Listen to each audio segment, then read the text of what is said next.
The Atlanta Braves get walked off in Sacramento by the A's to drop yet another series. Let's talk about it.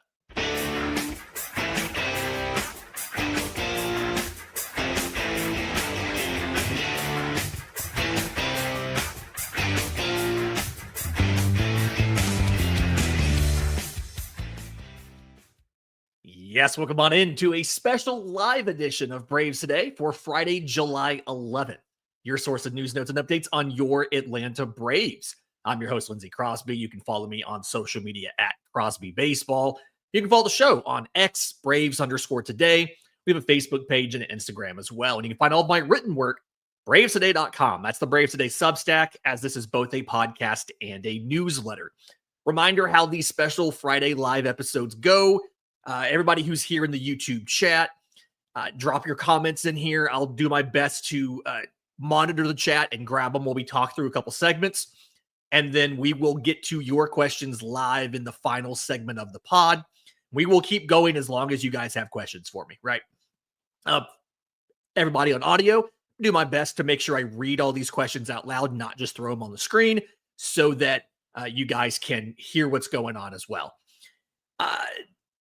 We're going to talk about the draft this week, and I got a lot of thoughts coming about what Atlanta should do and the trade deadline and what needs to happen between now and then. But I don't want to get into all of the specifics about last night's loss.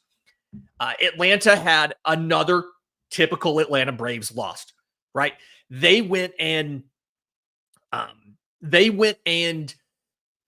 up 5 hits in 11 innings.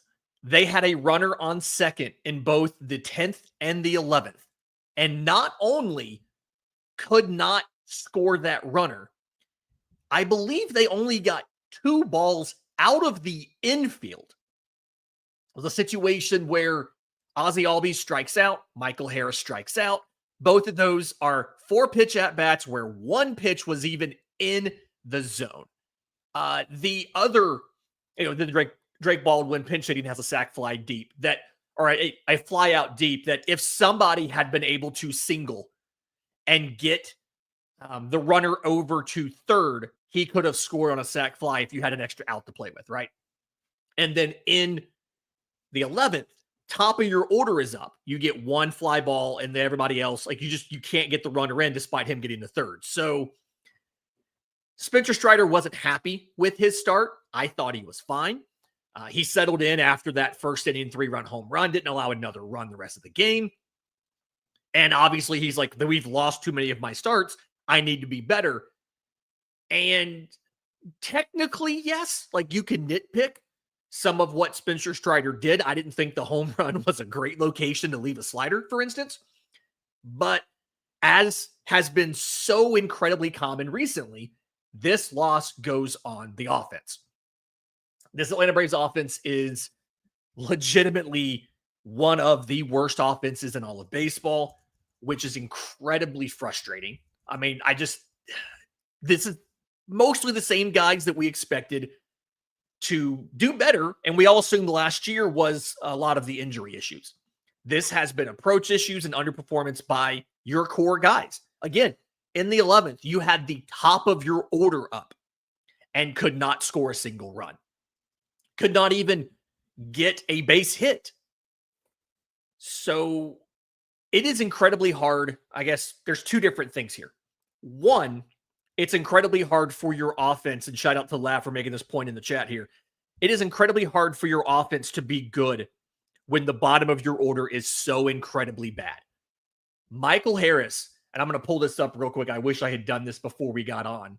But when you look at qualified players in all of baseball, and for hitters to be qualified, you have to have 3.1 plate appearances per team game. So in essence, a guy who's in there almost every single day. Michael Harris's OPS of 539 is the worst in baseball. The worst. Not one of the worst. The worst. 229 on base. He hasn't walked since May. It's almost absurd when you think about some of this stuff.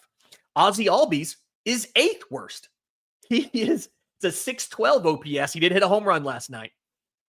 And but like it's a 221 average, it's a 292 on base, and a 320 slug.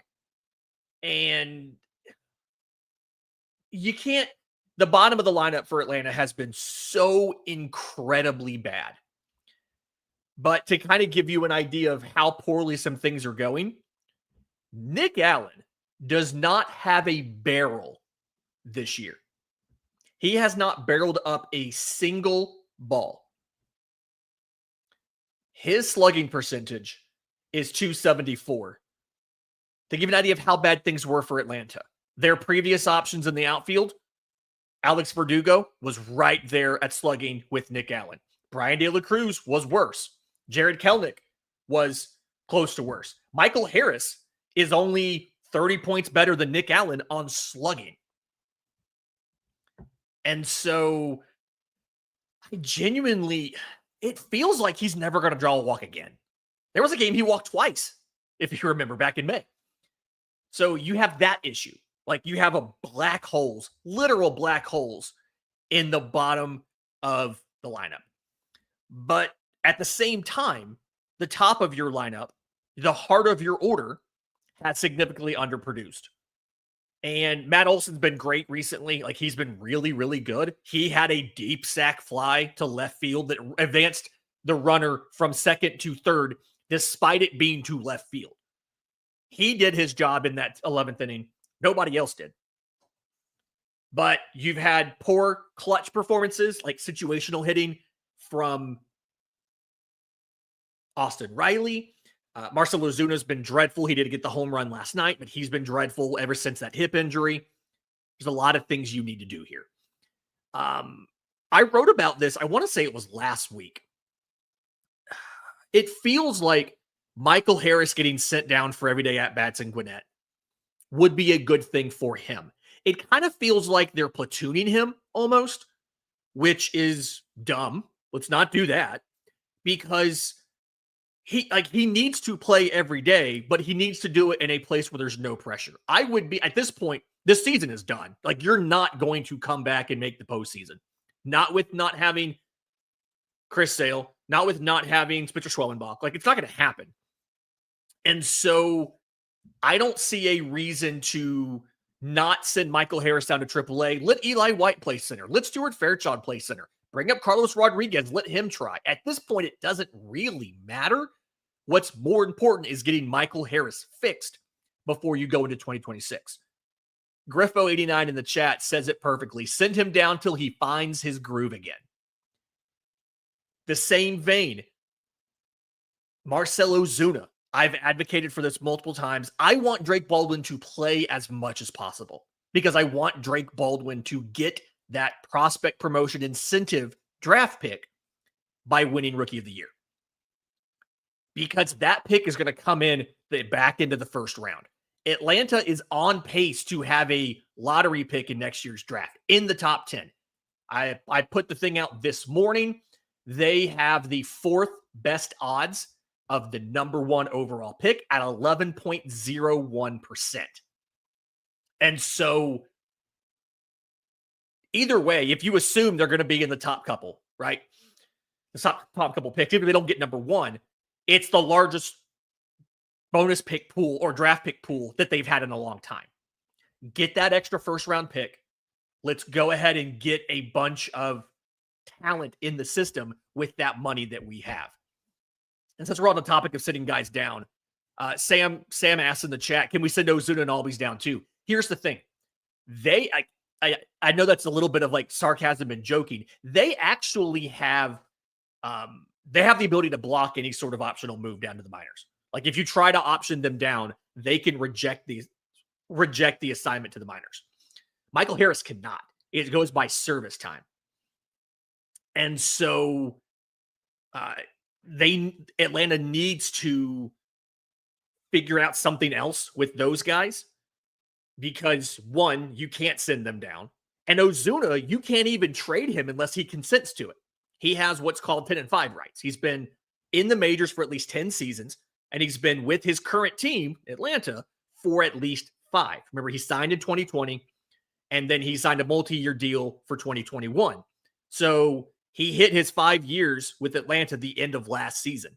So because of that, you cannot trade him if he does not agree to the destination. Never mind the fact that, honestly, Marcell Ozuna is not really worth a lot right now. There may be a team that thinks, hey, let's grab him and hope we can, get something out of him offensively for the stretch run. But honestly, one, he may not pass the physical if he gets moved.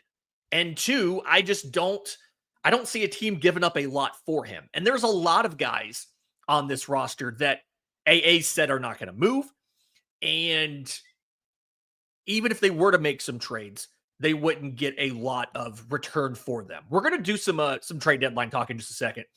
As a matter of fact, we can go ahead and do that now, and then we'll get to the draft. We'll do that next, right here on Braves Today. Welcome back to Braves Today. Lindsey Crosby. Let's talk about the trade deadline real quick, right? Because we've seen some reports this week. Atlanta's not going to trade Chris Sale. I think we saw that from, I want to say, Jim Bouton, maybe, of The Athletic, who's just about never right on anything, but he did come out and say that. Atlanta's not going to trade Chris Sale. Atlanta's not going to trade Ronald Acuna Jr. And the Robert Murray report on Ronald Acuna Jr. was that Atlanta won't even listen to offers on Ronald Acuna Jr. It was much stronger language than anything else, right? And here's the thing. Chris Sale likely is not going to come back to pitch meaningful innings down the stretch. Sure, he could be back. Like, he's eligible to return. But he may not. Like, they're not going to use Chris Sale in a relief role. If Chris Sale's ready to go with 2 weeks left in the regular season, if he's cleared by the doctors at that point, they're not going to try to get him back to start before the year ends. Not for this team.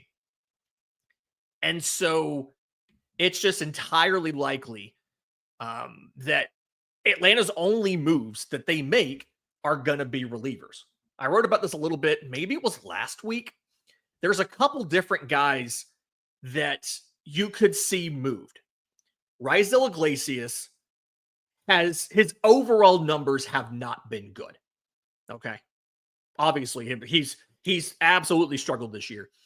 But since June started, he's been better coming out of coming out of lower leverage roles. And he moved a little bit back to the ninth inning.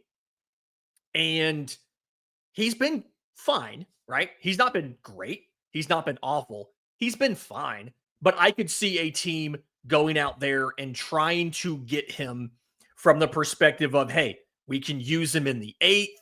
We can use him to fill in at closer, things like that. A team that has a strong bullpen, but it's not all the way there. I could see him getting you something.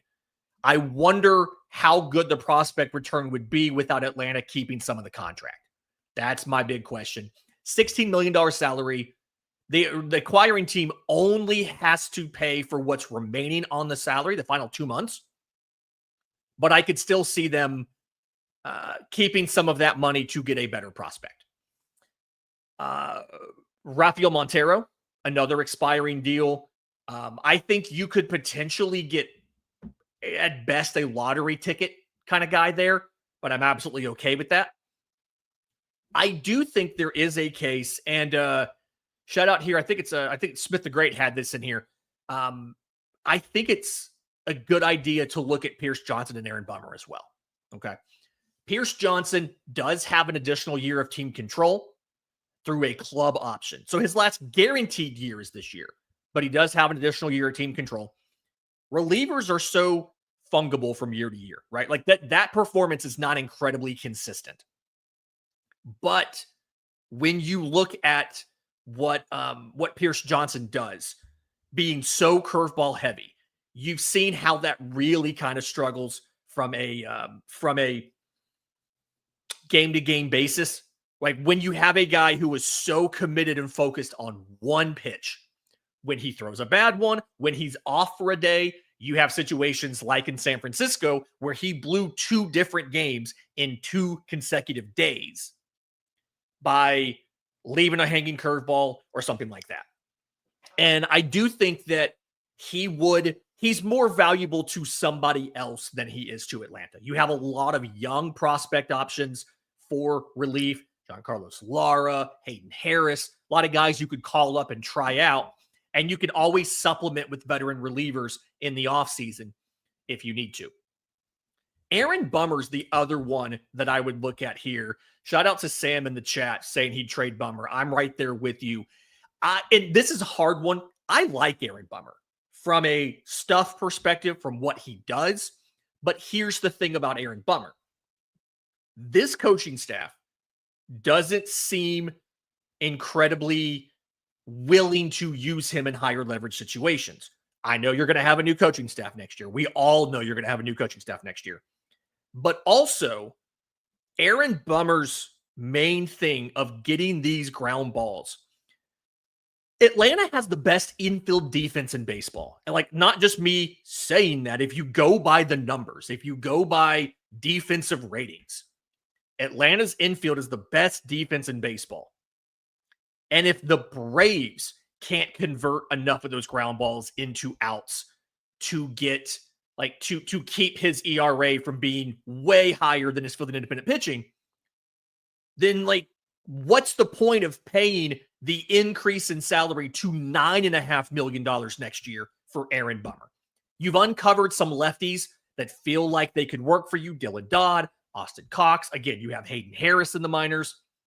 And like Smith the Great says, you have so many pending Rule 5 guys that need to get added to the 40-man roster to be protected, or you could lose them in the Rule 5 draft this winter at the winter meetings, which I've gone to a couple winter meetings now. I keep saying I'm going to stick around for that final day to go to the Rule 5 draft, and I always don't do it. This year's the year I'm going to go to the Rule 5 draft. I should have gone last year when Atlanta actually made picks in it. But there's not a ton of lefty relievers that are projected to be available that have decent stuff.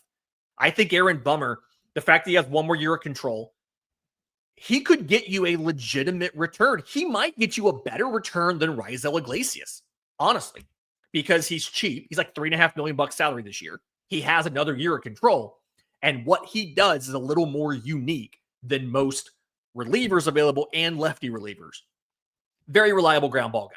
And again, if the Braves can't get proper utility out of Aaron Bummer with their best in the league infield defense, why pay him $9.5 million next year to be around? Let somebody else try to make it work. So let's look at moving Aaron Bummer. I don't think the Braves are going to move Ozzie Albies. I don't think the Braves are going to move Sean Murphy. I saw somebody had that question here. I was going to get to it later, and we'll get to that a little bit later about Sean Murphy. I wrote about this week too. This is not intended to be a promotional vehicle for the Braves Today newsletter, but I did write about Sean Murphy. I think it was on Wednesday, about why the Braves would be remiss or would make a mistake going to try and move Sean Murphy either at the deadline or in the offseason. So I'll touch on that when we get to the questions in the final segment. But suffice to say, I don't think the Braves should do. But if they do, I have some ideas of packages that would be a great return. I saw something with the Rays, and we can talk about it if we get there. In just a second, let's talk about the MLB draft. Okay. This is the big topic, obviously, for everybody. It starts on Sunday night. There is a lot of potential options for Atlanta. I wrote up some of the possible scenarios based on running through different mocks, like a mock simulator and all of that. Let's talk about what the Braves could do and what they usually do in the draft. We'll do that next, right here on Braves Today. Welcome back to Braves Today. Lindsey Crosby drinking some iced coffee over here. Sorry about that. I forgot that ad locator is only like 3 seconds. Let's talk about this Sunday's MLB draft, okay? Because there's an opportunity for Atlanta to really make the organization better if they go outside of tendencies, okay? One of the big things for Atlanta is they are very, now I'm not going to say rigid in what they do in the draft, but it's a very clear and obvious model that they have. Atlanta likes to, if possible, to get a college arm. They will go prep, but they like to get a college arm early and try to sign them for some sort of discount. Sometimes it's an actual haircut off of the slot value of that pick. Sometimes it's signing a guy later in the draft than he was expected to go, giving him slot, but you get a better caliber talent. And then they like to use some of that money to turn around and spend a little bit extra on a couple pieces in normally what would be in day two.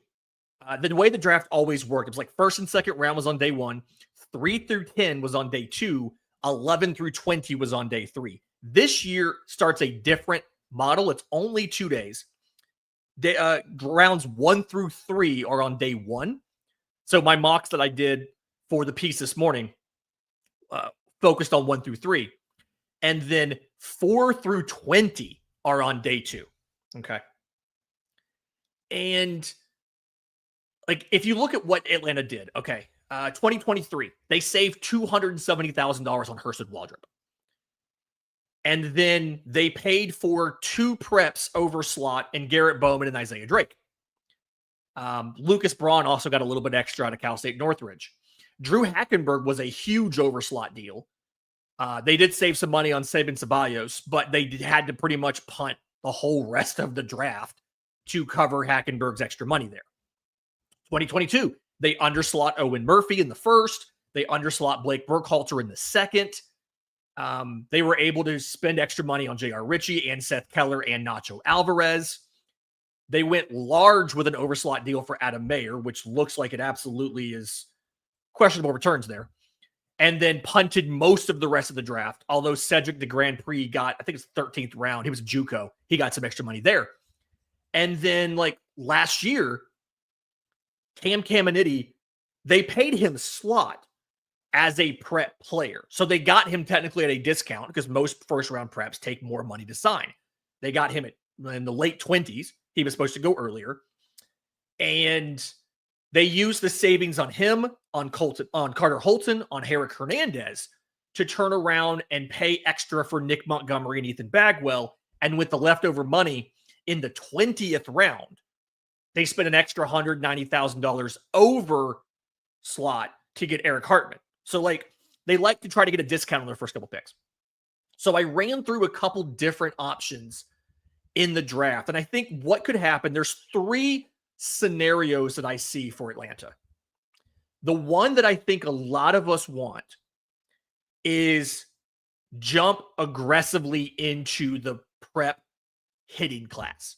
Because this draft, more so than a bunch of other recently, has a ton of quality prep position players, specifically shortstops. Like they're talking about this could be a record for first round prep shortstops. And so I really hope that they're able to jump into this class early and get a bunch of bats.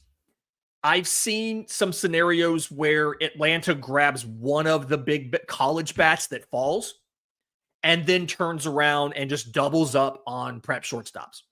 So Merrick Houston of Wake Forest, Jace Lavalette, Houston's a shortstop.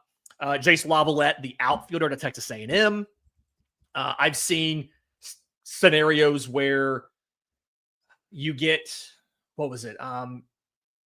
Maybe Ethan, like I think Ethan Petrie out of South Carolina, Cam Camarella out of Clemson, a big college bat like that first. The mock I did last night, Ike Irish fell, the catcher / outfielder out of Auburn, expected to be a top 10 overall pick.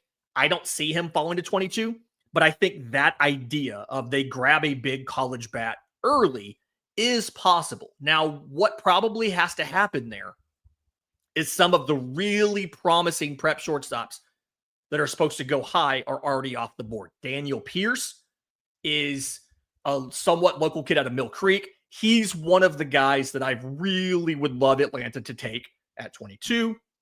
There's a couple other prominent shortstops that could go. Steele Hall out of Hewitt-Trussville in Alabama.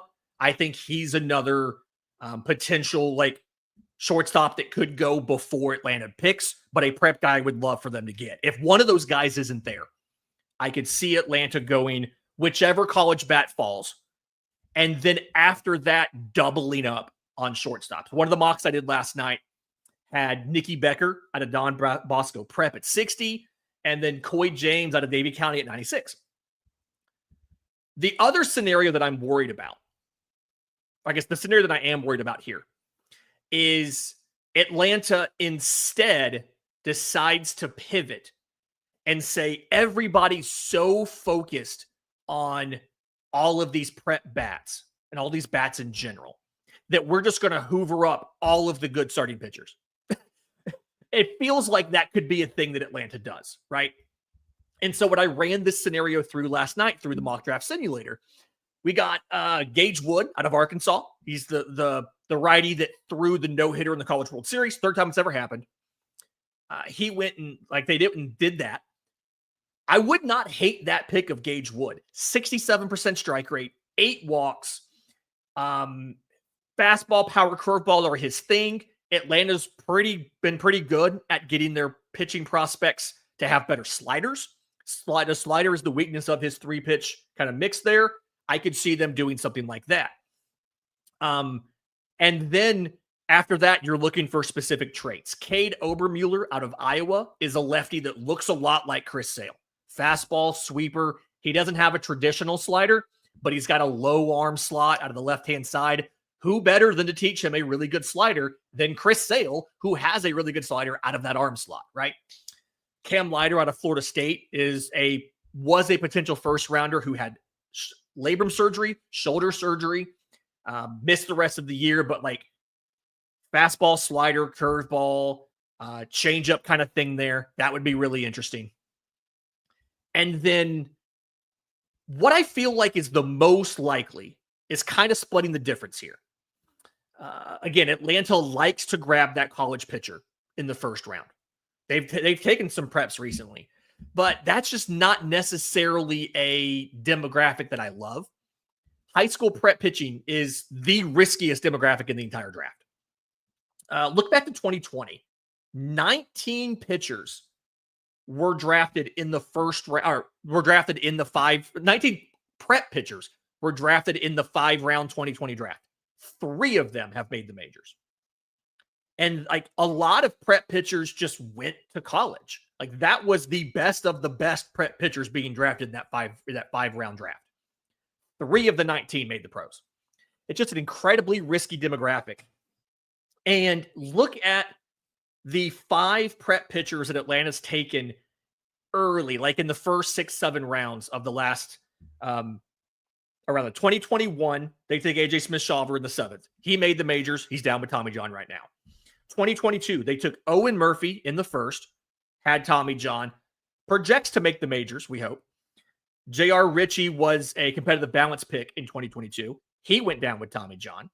Cole Phillips in the second, he went down with Tommy John twice, was traded to Seattle, and I believe he still has not thrown a pitch in professional baseball 3 years after being selected. Seth Keller in the 6th has been hurt multiple times. He is now in single A for the 3rd straight season, working exclusively as a reliever. Like that's 5 prep pitchers that you took in a 3-year span, 2020 to 2022. One of them's made the majors. All of them have gotten hurt. And I think you might see Murphy and Ritchie make the majors again, which would be a great hit rate. 3 of them would be a great hit rate. But just a scenario where it takes so long to get those guys to the majors. And pitchers get injured all of the time. We've seen it now. Just about every single pitcher is going to miss time with injury. Because of that, I'm not huge on prep pitching. And I think the reason I'm not huge on prep pitching is because Atlanta doesn't spend the money to supplement. Look at Philly. Philly's been really good, really aggressive with getting prep players in general. One of those 3 pitchers that debuted after being drafted in 2020 out of high school was Mick Abel. They've had him up this year. They took Andrew Painter in 2021, and he's going to be up probably later this year. But the thing about Philly being aggressive with prep draftees, both position players and pitchers, is they're willing to spend large amounts of money to bring in top tier talent to supplement around when those guys don't make it, right? Look at the position players. Big money for Trey Turner, big money for Bryce Harper. Look at the pitching, right? Whether it's signing, it's getting guys like Zach Wheeler, like they're willing to spend money. And Atlanta has not been as willing to spend money on outside prospects. When you bring in college players, the floor is generally higher. And you're in a weird place right now with Atlanta where do you need floor or do you need ceiling? Because I think for the most part, prep players have a higher potential ceiling a lot of times, but they have a much lower floor. Do you need floor? Do you need ceiling? That's a big question here. Okay. I've starred about 8 or 9 different questions. If you have any more questions, leave them in the chat. We're going to start getting to those next right here on Braves Today.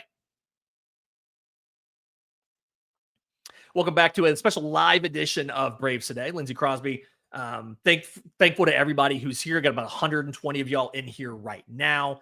Really excited to have all you guys here and to get into some of these questions. Starting off with this, Robert from Fayetteville. Hey, buddy, I've seen you here all the time. Really love seeing this. When do you think AA will start moving on deals? And that corresponds with Billy Fletcher. Another question around the same time with the All-Star game being in Atlanta playing a part, or is that playing a part in Atlanta not being aggressive at making deals yet? I think part of this, like these questions probably go a little bit together, but I think part of this is there's so many teams that are not really decided what they're doing. And I think Atlanta was in that boat as much as we don't want to admit it.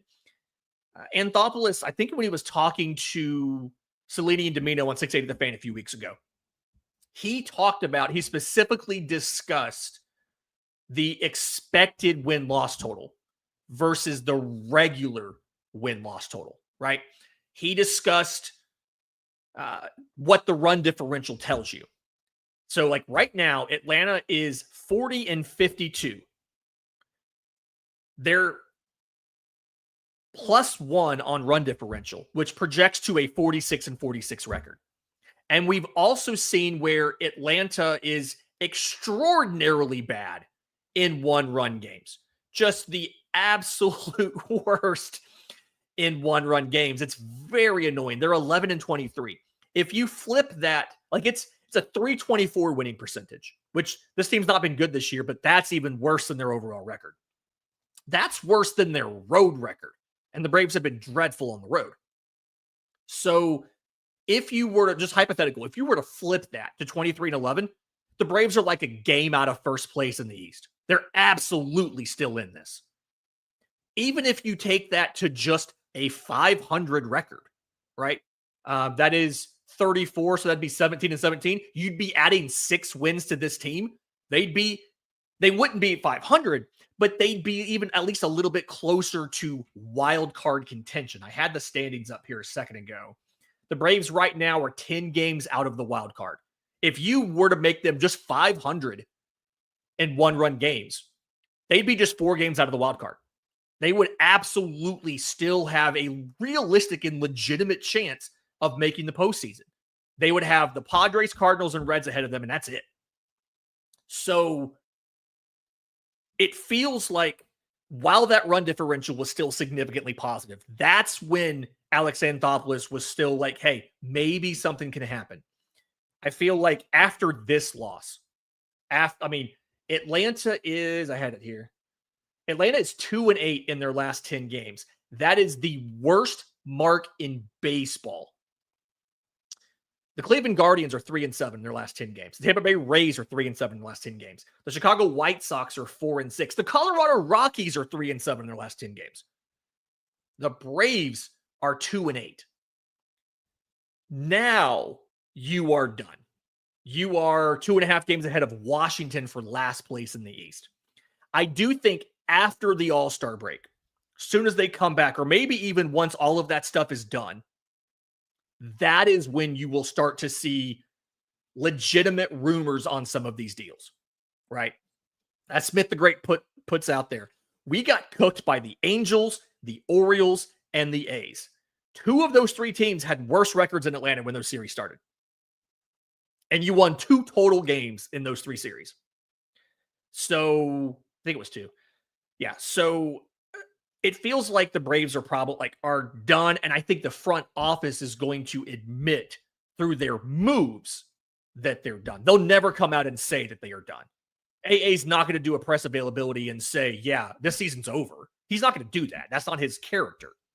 But I think the moves that they make, you will see Atlanta admit that they are done. And my expectation would be after the trade deadline is when you start to see some of these trades happen.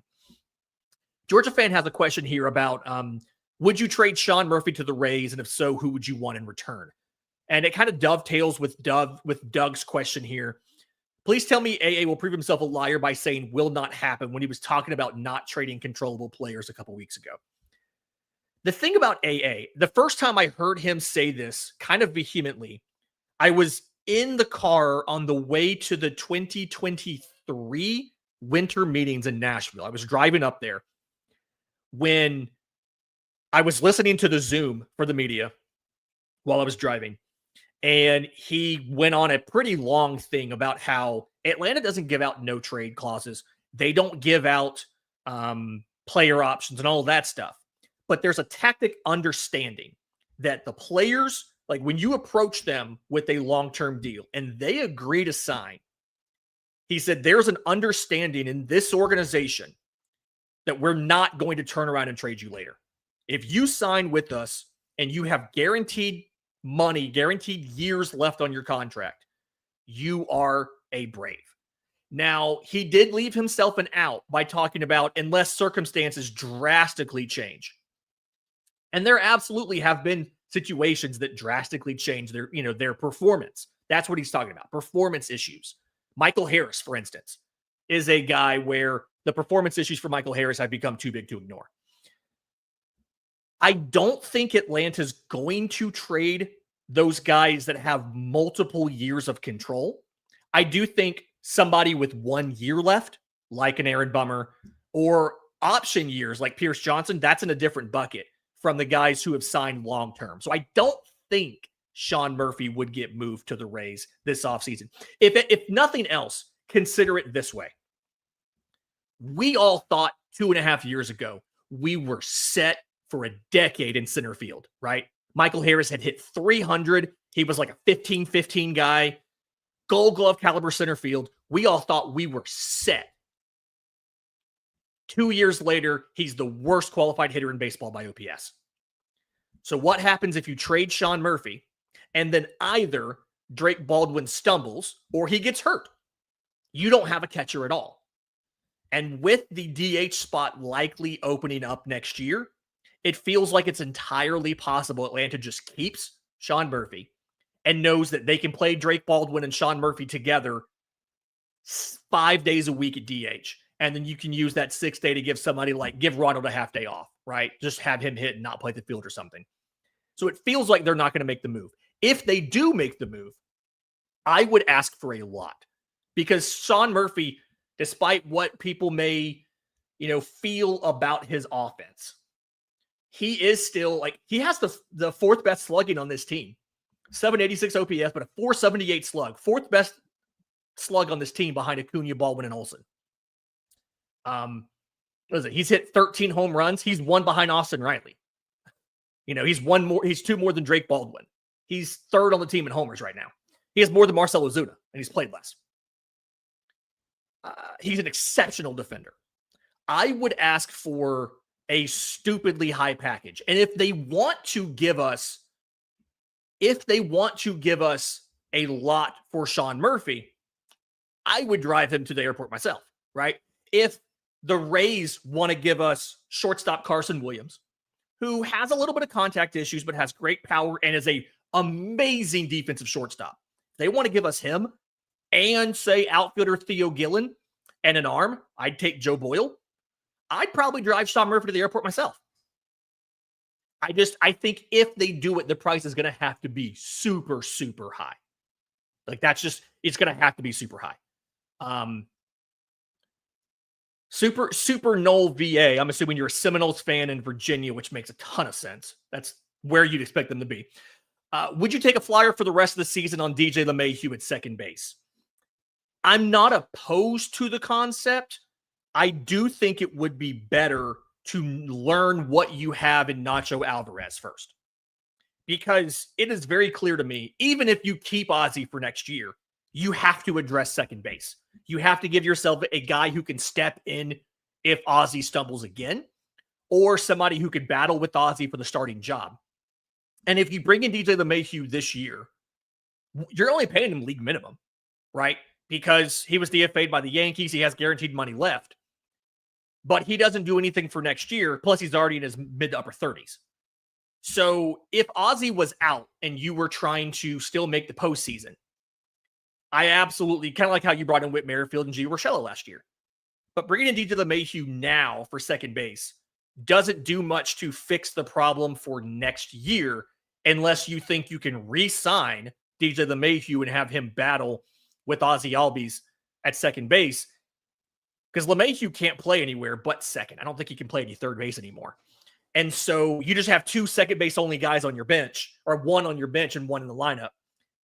I'm not opposed to the concept, but I would rather find out what you have in Nacho Alvarez. Because if you find out Nacho Alvarez can play second base and can handle his bat in the majors, it was a very small sample last year, you at least have more information heading into the offseason about how much money you need to spend to fix second base, right? From Georgia fan, do you know if Brian Snitker has an X account? Because there's an account coming across that claims to be him. I honestly don't know if Brian Snitker has a phone that can that doesn't flip open. He does not feel like the kind of person who would have an X account. And if he does not seem like the kind of person who would talk about that on X. I really do not think that is him. I love that you asked me. I think that's great. I absolutely do not think that he that he has a social media account.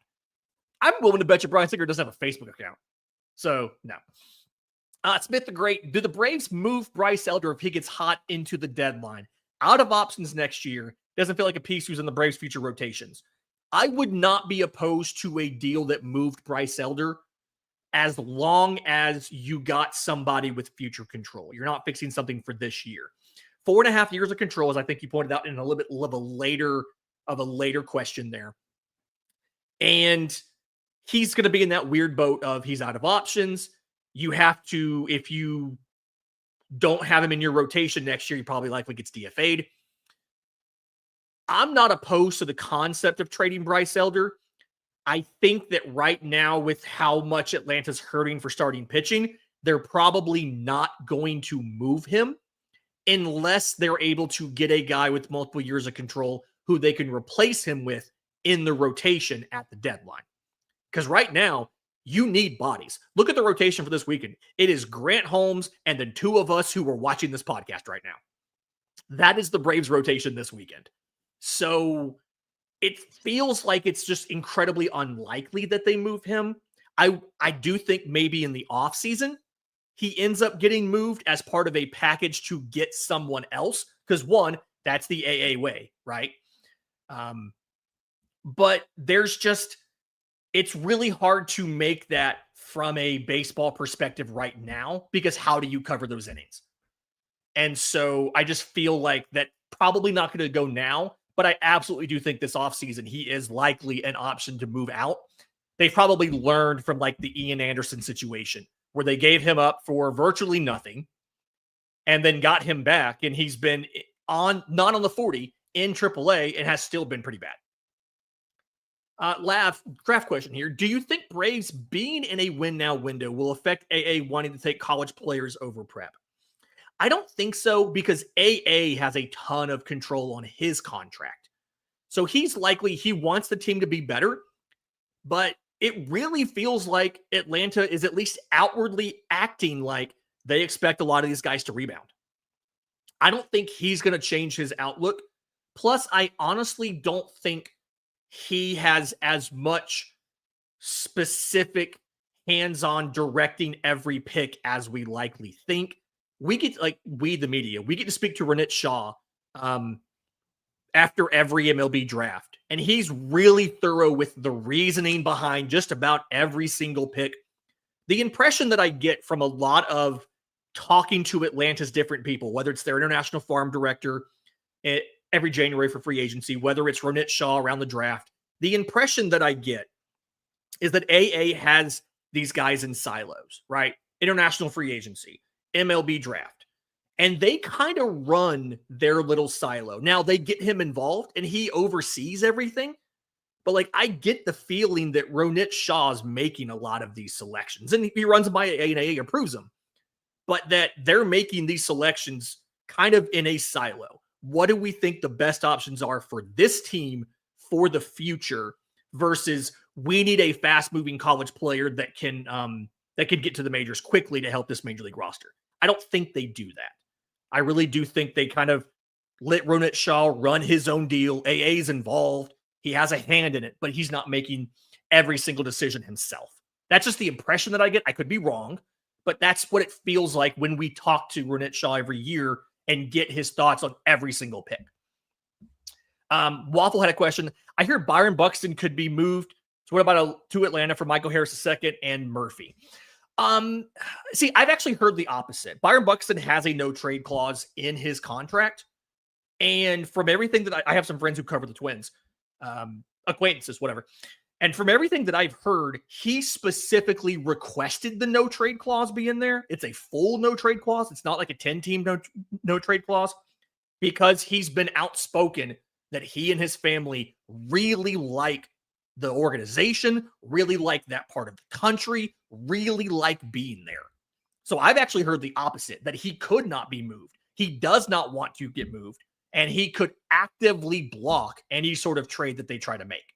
So I've heard the opposite. At the same time, like so many injury concerns with Buxton. I think he's a great player. I love Byron Buxton. I always have. I don't necessarily think that a guy that has been injury prone, but is being really good right now from a strategic decision is the best choice of a trade to make, right? You're buying high on a guy that is frequently unavailable.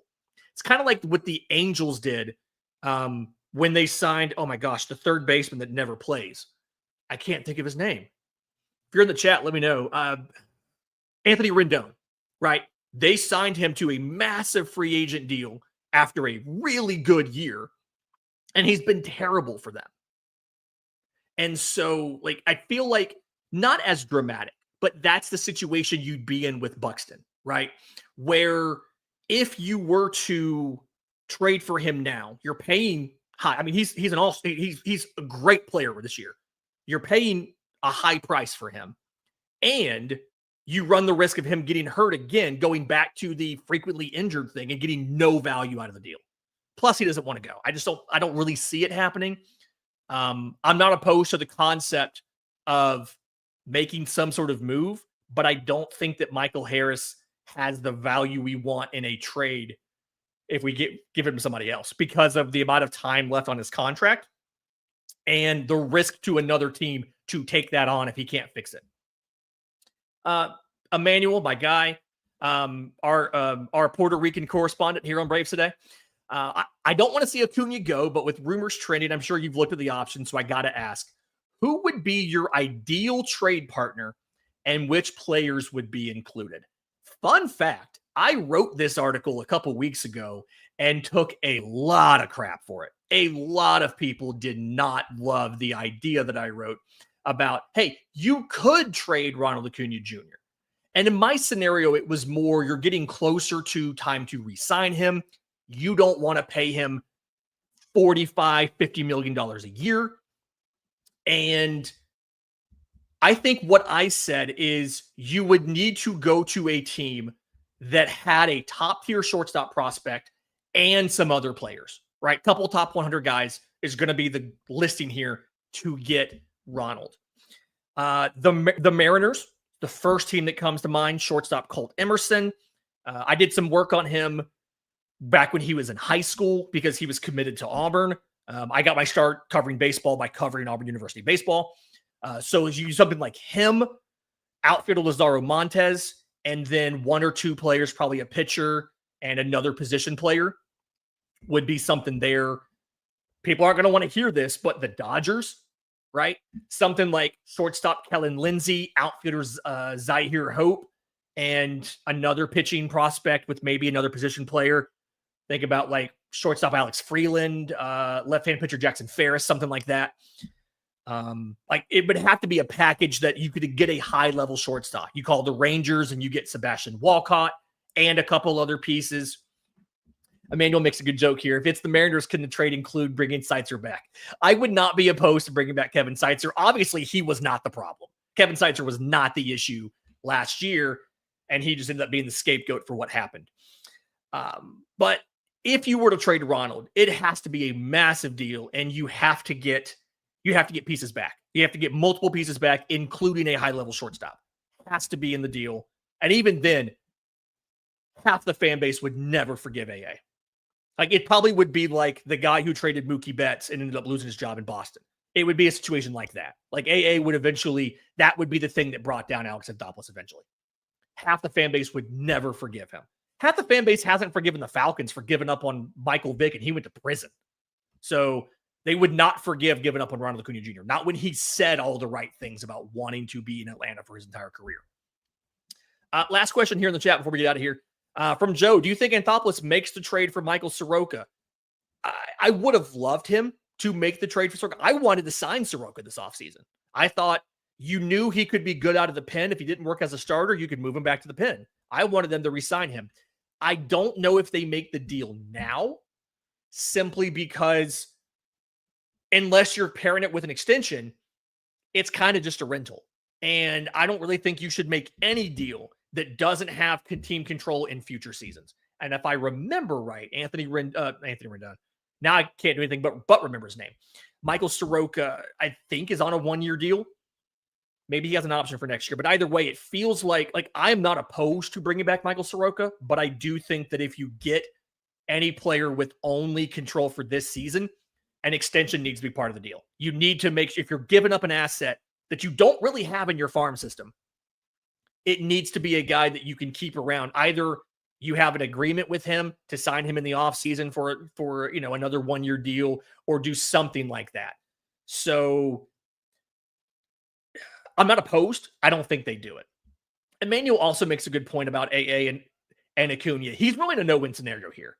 Emmanuel says, on the other hand, they're also not going to forgive AA when Acuna walks after his contract is done, because we can't afford what he's going to be offered elsewhere. If there's one thing we've learned, it's that some team will come out with a stupid financial offer for some massive $45 million a year offer for a guy like a Juan Soto, for a guy like a Ronald Acuna Jr. And I kind of agree with Emmanuel that it is incredibly unlikely the Braves are able to re-sign Ronald when his contract is up, unless he is willing to leave significant money on the table. I do think they'll go above the $22 million a year kind of threshold that they've always had. They offered Freddie more than $22 million, right? They did go over it for him. Supposedly they went over it for Aaron Nola. I do think that there is a situation where Atlanta makes what they think is a competitive offer, right? Maybe they offer him $25 million a year. Maybe they offer him 27 or 28 or something. But he's going to have to take a massive discount. Like Chipper Jones took discounts to stay here the whole time, because the Dodgers are going to come after him. The Mets and Steve Cohen are going to come after him. And the Mets are going to be able to sell him on, hey, you can play with your brother. Your brother plays for us. You can be on the same roster as your brother for the first time in your guys' lives. The Phillies like to go out and sign talents to amazingly huge deals. Kyle Schwarber is going to be gone. Castellanos is going to be gone. JT Realmuto is going to be gone. Like, they're going to have money free. They're going to have DH runway free between him and Harper, because Harper's now at first. Like, there's going to be half a dozen teams that are going to throw stupid amounts of money at Ronald Acuna Jr. And I don't think Atlanta's going to be able to match that money. Now, they're going to need to be competitive. They're going to have to come over $22 million. But Ronald's going to have to take less money to re-sign in Atlanta. And granted, this will be a new CBA. We don't know. Maybe there's a salary cap by then. Maybe there's a limit to how much he could be offered. Maybe there's a restriction on deferred money. Like, we don't know what's going to be different in the landscape, but something's definitely going to be different there. But Atlanta's going to be on the outside looking in the race to sign Ronald Acuna Jr. And likely they'll just take the compensatory pick and move on. I don't think they'll actually trade him, but that's the only way that Atlanta keeps him, is by coming up on their money and him taking massive money. And Glenn makes a great point. Would the Braves want to throw crazy money given his injury history? I'm not going to want to go as long as it's going to take to get Ronald. You absolutely, 2 years away from the decision having to be made, every single person watching this right now could see 10 years, $500 million for Ronald Acuna Jr. Somebody would do it, right? I mean, if Juan Soto got $760 million, right? Somebody is going to offer 10 years, $500 million to Ronald Acuna Jr. Do you want to be tied to Ronald Acuna Jr. for a decade at $50 million a year when he's already had 2 major knee injuries? I personally don't want to give him 10 years. Somebody probably will. Look at the whole thing with Max Fried. The Yankees signed him through age 39. The Braves were never going to go that long. That's my concern with Ronald Acuna Jr. Do I think they trade him? No. Did I write up the scenario where they decided to move him because of those contract concerns? I did. I think from an impartial, only baseball perspective, the smart thing to do is to trade him before he hits free agency. I don't think Atlanta will, and I think he'll walk. I hate that. This has been Braves Today for Friday, July 11th. Thank you to everybody who's here. I love doing these live shows. It's a ton of fun. It's a nice way to take an hour out of work on Friday, get some baseball talk in. We will be back over the weekend. I am hosting, I'm doing the postcasts all weekend over on Locked On Sports Atlanta, so stay tuned for that. I am hosting a draft show on Sunday night for Locked On. I'm going to record a show for us after that draft show, focusing just on Atlanta's draft picks from day one. We'll drop that on Monday. I may drop that early simply because the draft starts at like 11:30 Eastern. And then we will be back on Tuesday to cover the entire draft with a show before I take Wednesday and Thursday off to just kind of rest and recharge and hopefully not talk for like 2 days. We'll be back next Friday, though, with a live show. So do me a favor. If you're listening on audio, leave me a 5-star review. Apple, Spotify, YouTube Music. Some kind words would be great. If you leave a funny review, I'll read it on the show. We'll do that in a future live show. You leave a funny review on Apple Podcasts, I will read it on the show. If you're watching on YouTube, subscribe to the channel. Hit the notification bell so you know when we drop shorts, when we drop new episodes, and when we go live next Friday. Until next time, this has been Braves Today.